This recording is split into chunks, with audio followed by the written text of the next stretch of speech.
So that is the value. So it is then section D2 resolves that the massacre was an act of genocide, vote 98, 19, 23 abstention. So again, this is it points cumulatively in our view. It adds incrementally to our submission that this went beyond a normal massacre. Right? It was condemned by the world body, although on a divided vote. But the resolution is there to stay. Resolution has a value. It cannot be dismissed out of hand, if nothing else.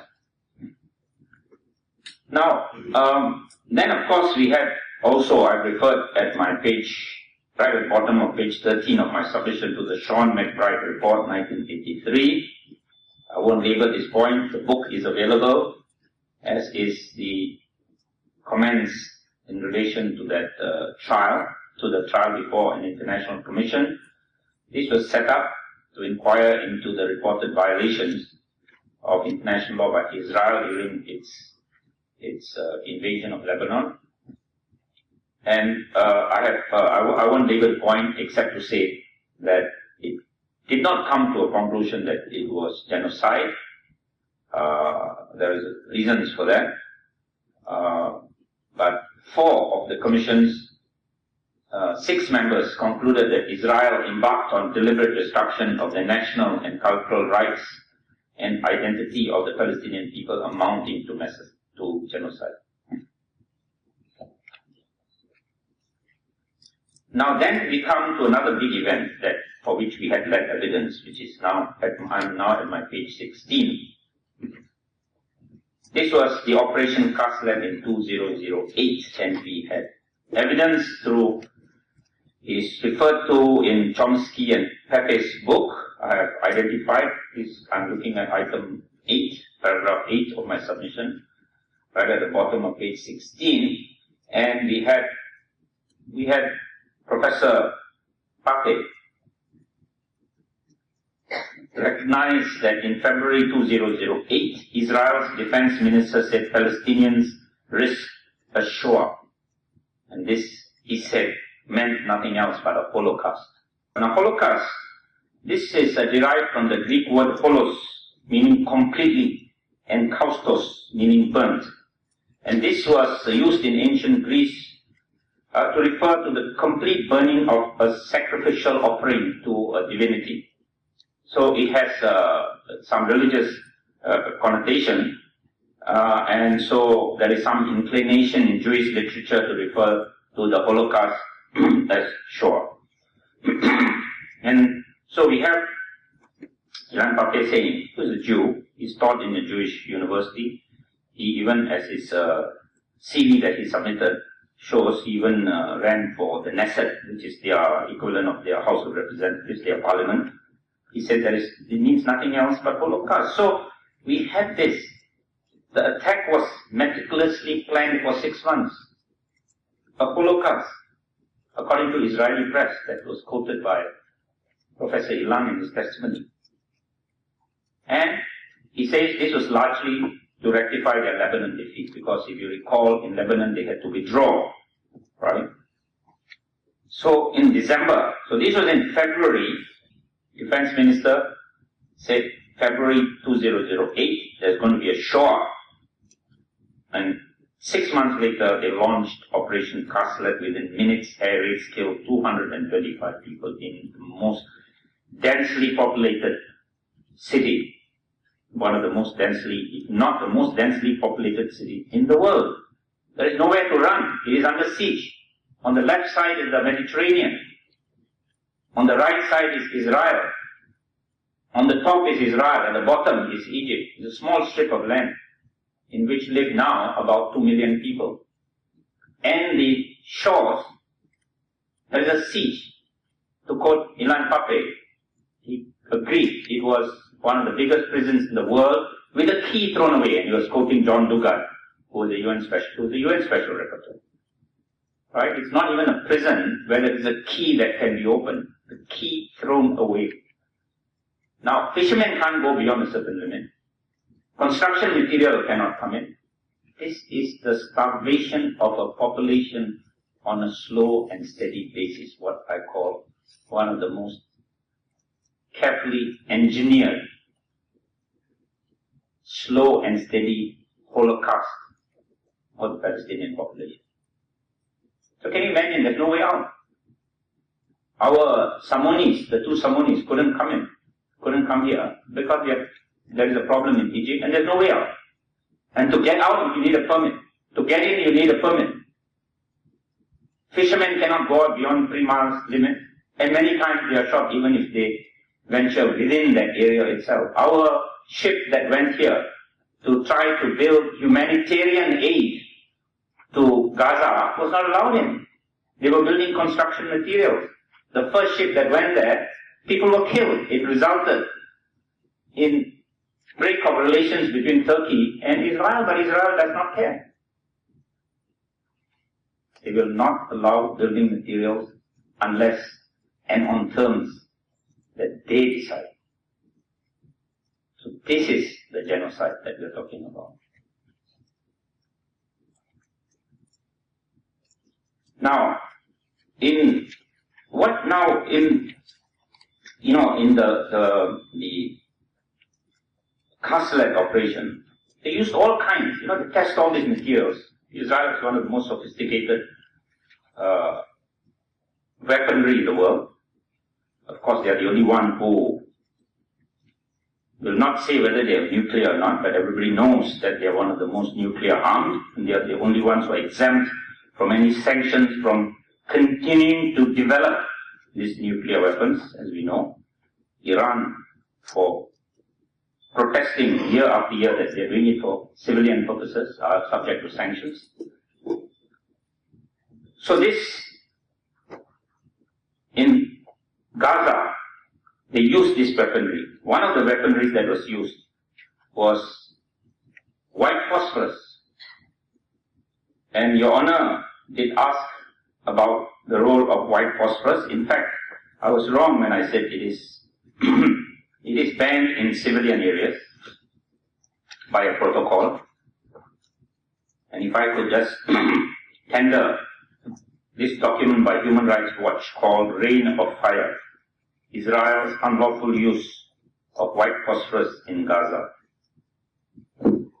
And I invite Your Honors to look at page 62.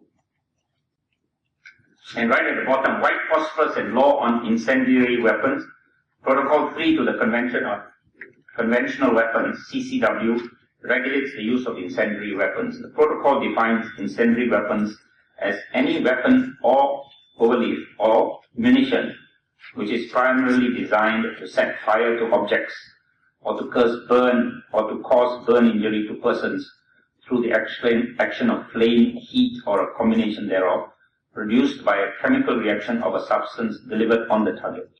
The primary innovation of Protocol 3 is to prohibit the use of air-delivered incendiary weapons against military objects located within a concentration of civilians. Customary laws of war also prohibit the anti-personnel use of incendiary weapons so long as weapons less likely to cause unnecessary suffering are available. And it says Israel is a party to the CCW but not Protocol 3. However, a 1998 Israeli military manual states, quote, incendiary arms are not banned. Nevertheless, because of their wide range of cover, this protocol of the CCW is meant to protect civilians and forbids making a population center a target for an incendiary weapon attack. Furthermore, it is forbidden to attack a military objective situated within a population center employing incendiary weapons. The protocol does not ban the use of these arms during combat, for instance, in flushing out bunkers. Right? And then, at the next paragraph, Israel's use of white phosphorus under international law.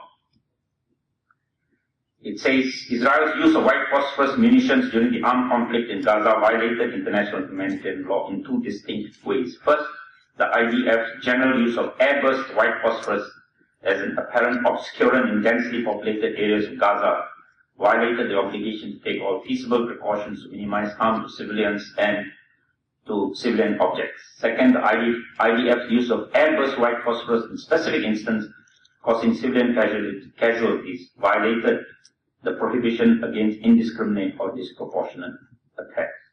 This was evidenced in media photographs of air bursting and so on.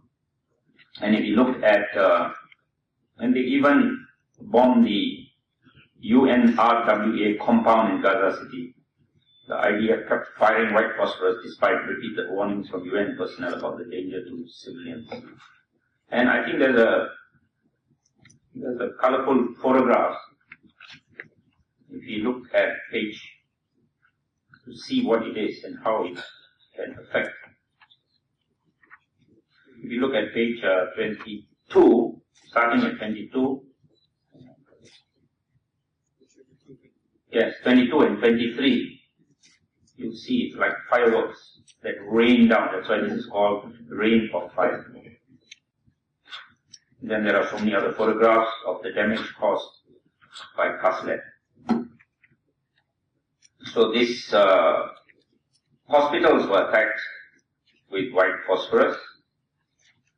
No doubt with patients inside. Is that right at the bottom of page 17. The testimonies, the most poignant testimonies were given by Mahmoud, who was the prosecution witness, both Salah and Mahmoud. And we saw Salah al-Samoni, who was Mahmoud al-Samoni, who was plaintiff witness 3, and Salah al-Samoni, who was plaintiff witness 4. They gave their testimonies about how they, as children, 12 years old, and the kind of brutality that was inflicted upon them. And this al-Samoni is, as I had said, this was an incident that captured the headlines, rather, or at least the newsprint of a large number of newspapers, and I have there, which I will distribute, from The Guardian, from Al Jazeera, and the Jerusalem Post, which touts itself in its caption here as Israel's best-selling English daily and most read English website. And here they have an article, maybe we can you give that?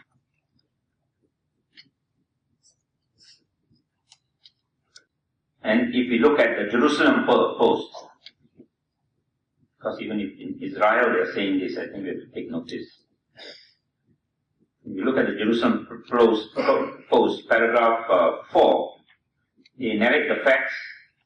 If you look at the evidence that was given, this family was asked to go into a house, and then the house was demolished. There were 21 deaths. The death certificates have been given of each and every one of those in the al-Samoni family who was killed in this nakedly brutal manner. And if you look at paragraph 4 of this Jerusalem Post, it says, these chilling facts are not in dispute. Yet last week, the Military Advocates General, MAG, of the IDF informed the Salam that he had decided to close the military police investigation into this incident without taking any measures. According to the MAG, there are no grounds for criminal or disciplinary measures against any of those involved in the shelling of the al-Samoni house. A command sanction was imposed on the Jivati Brigade commander, preventing him from future promotion to a command position in an operational environment. Over 3 years later, the scars have barely begun to heal for the al-Samoni family. I cannot even imagine the traumas this family endured and the challenge of rebuilding their lives after this horrific tragedy. It is intolerable that we as a society can treat this incident as a sad but inevitable part of military operations. The al-Samoni family deserves answers, and Israeli society deserves them as well. We also had the Goldstone report, which I referred to at my page 17, which said that the attacks on buildings. We had the President of the UN General Assembly condemn Israel's killing of Palestinians in its Gaza offensive as genocide. This is Miguel V. Escoto Brachman, and he's quoted in Al Jazeera, which is in my volume 2I, and page 7. And then we have the Goldstone report, as I said. This was established by the UN Human Rights Council. They established a UN fact-finding mission with regard to Kaslet 1. And heading the mission was, I think, a South African justice called Richard Goldstone, who is himself a Jew. Israel refused to participate, also prevented the mission from meeting Israeli government officials, Israeli victims, and from going to the West Bank to meet Palestinian Authority representatives and Palestinian victims. So, Israel, the accused in this case, complete blank. This is the answer to those of us who say you must get the consent of that accused of genocide before you can prosecute them. This is the answer. That even a fact-finding mission to look into this is blocked completely by not just by some biased person, but by Richard Goldstone, who is a Jew, a justice in South Africa with a considerable reputation for integrity. So his report is set out in Bundle Volume 1, and I have summarized some of the key findings. They directed attacks of hospitals with even white phosphorus. At my page 18, there were indiscriminate attacks in violation of international law, deliberate attacks against civilians, which were not justifiable, including on Al-Samoni, Salah and Mahmoud, the victims, the whole family, deliberate arbitrary killings, reckless use of certain weapons in built-up areas, attacks on the foundations of civilian life with no military justification. They denied sustenance to civilian population. They deprived civilians of liberty. There was intimidation, terror. They applied the Daya doctrine, was planned and executed. Now, Daya doctrine is very interesting because this happened in Daya, where, unfortunately, we showed it in the War Crimes Commission, we couldn't show it. Daya means the whole place must be flattened. Nothing must be left standing. So every time they refer to Daya means flatten everything, kill everything inside. Doesn't matter what it is. And they also talked about the impact of military operation in the context of the existing ongoing blockade. The impact was many times multiplied, because here are the people who are trapped in this place. They have no place to go. They live amongst themselves in this hugely densely populated area. And they have already no food, already no shortage of medicines. And then comes this 3 weeks terror attack. And ICRC, which is actually an accredited organization with the United Nations,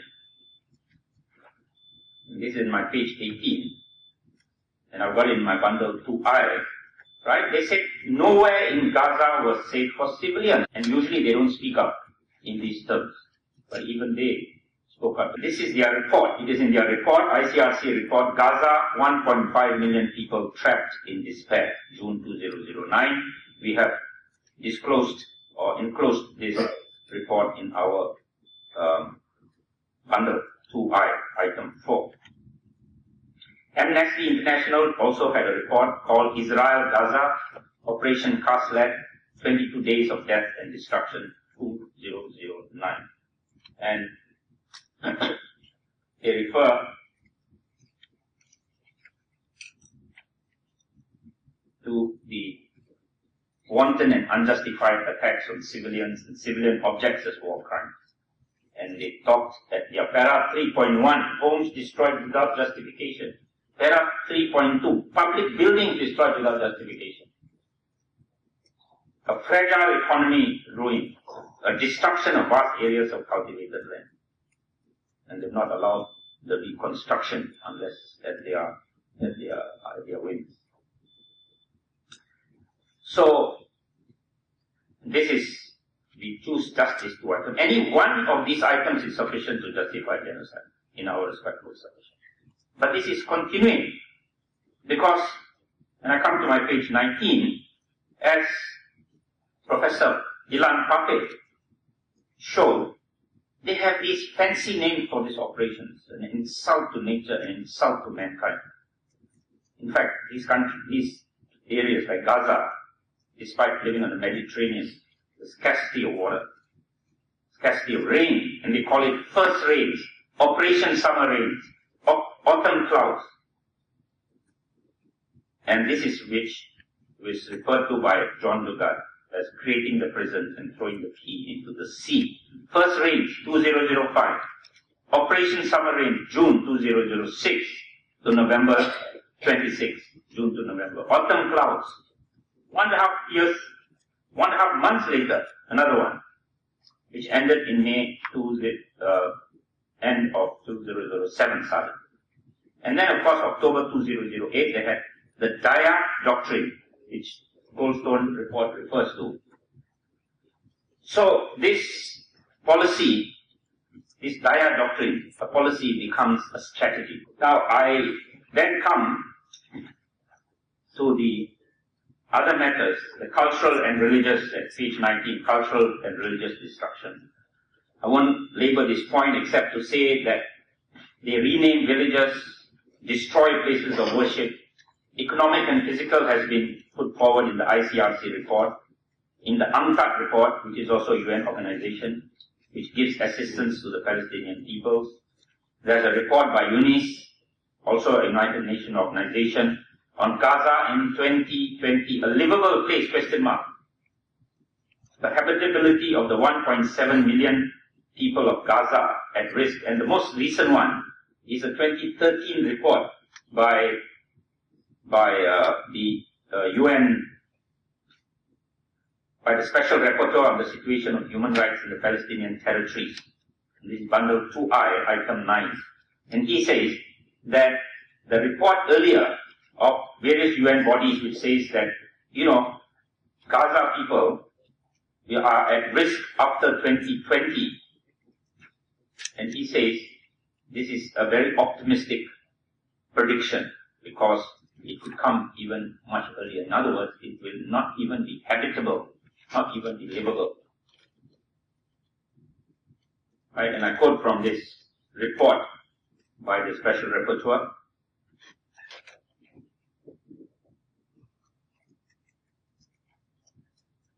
Which was presented to the United Nations, a very recent one. I just got it September 2013, 10 September, which is only last month. And it says here, the situation of the Gaza Strip is particularly troublesome as its 1.7 million people have been compelled to live under a blockade since 2007. Gaza seems to be threatened with even greater hardship for its population as a result of recent developments in Egypt, while Israel is the occupying power and thus maintains legal obligations to Palestinians in Gaza. The population, for the time being, needs consistent access to and from Egypt by way of the Rafah crossing. And also, in order to ensure its survival, needs access to the tunnel network that has been supplying Gaza with basic necessities. It should be recalled that a UN report issued a year ago, before the recent complicating developments, concluded that the habitability of the Gaza Strip was in doubt after 2020. During the mission of the Special Reporter, several experts on the threatened infrastructure of Gaza observed that even such a dire prediction was too optimistic, and that 2016 was a more realistic date.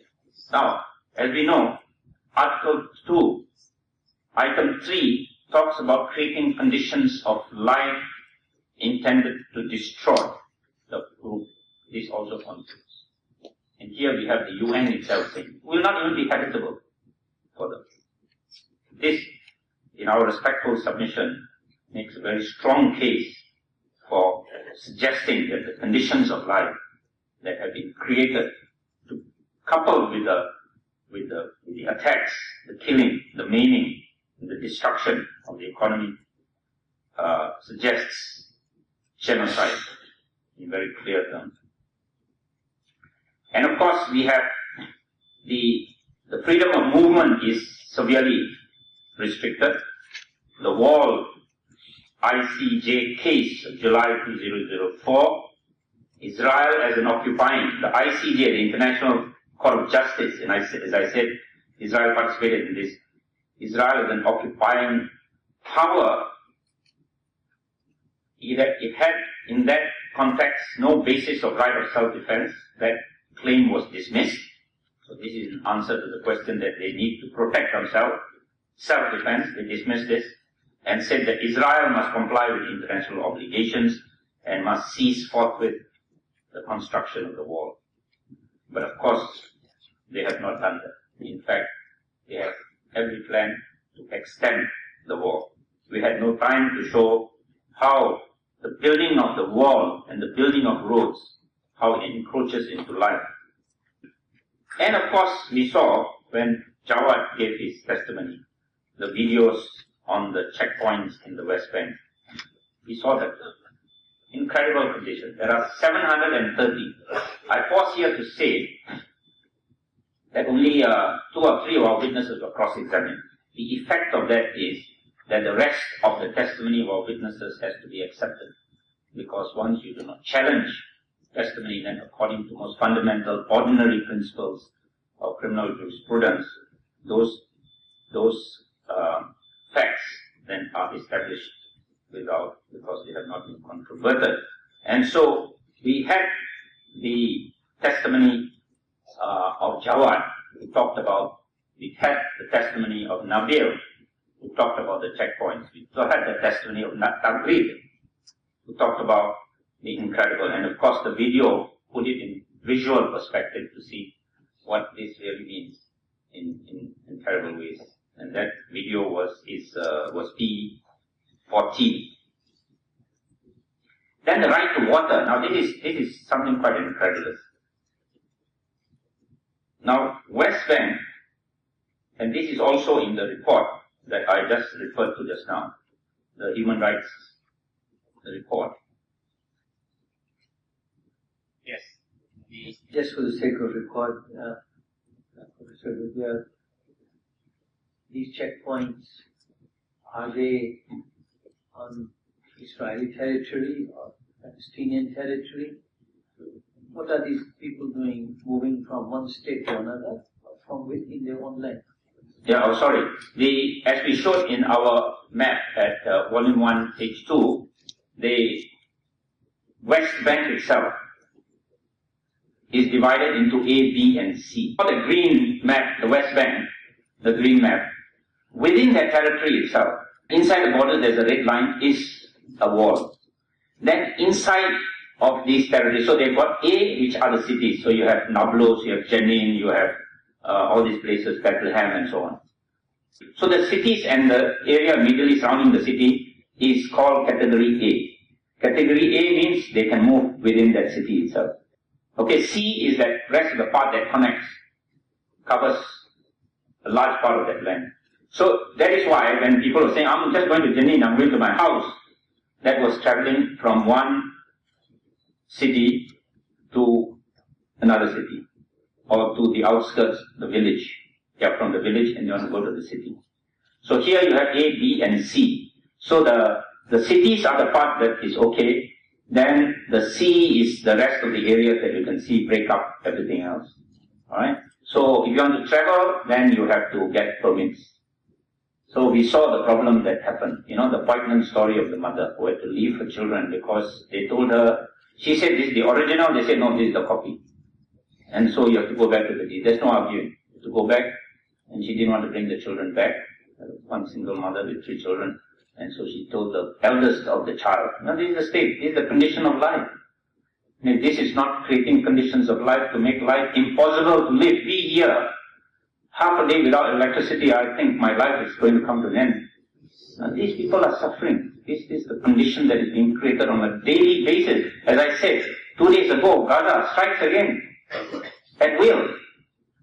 Of course, maybe a rocket, homemade rocket, something else, stones. This is a reprisal.